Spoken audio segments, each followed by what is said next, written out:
everybody? I'm here today to show you and tell you how to use a bike bell.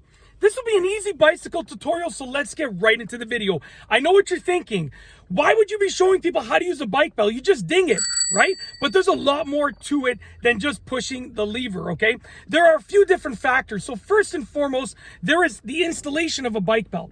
Very, very simple. You know, most bike bells are going to be installed in a very similar manner. You're essentially going to be turning the locking screw, okay? Until you can remove the actual piece over here. You're going to be placing it around the handlebar like that. And then you're going to tighten the locking screw back in place. I'm going to do a more detailed video about installing it, but that's the general idea. And then the tighter that you twist this screw, the tighter that it's going to be on the handlebar. If you have thicker handlebars, the screw will be sticking out quite a bit. It won't be in this much, okay? Now, when it comes to actually using the bike bell, like dinging it, it's very simple. There's a lever right here, okay? Now, essentially, what you want to do is you want to use your finger, ideally your thumb, to press forward on the lever or pull it back depending on which side you're doing it on, right? So if it's on this side, I will be pushing it forward to ding it. But if it was on this side, I would be pulling it back to ding it.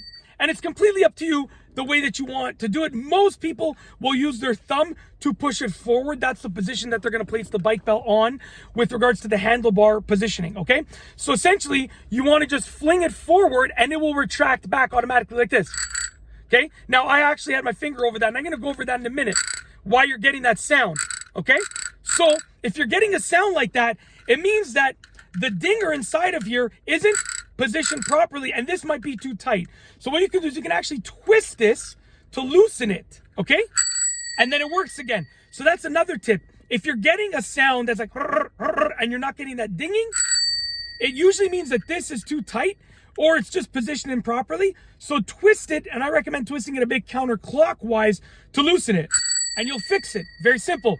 Now, the last thing I want to outline for using a bike bell is if you're using it and you want to stop the sound. So if I'm using it and I want to stop the sound, I can ding it, hand over like that to stop. So let's say you are dinging it to let someone know that you're biking and like you're going to be going beside them or around them.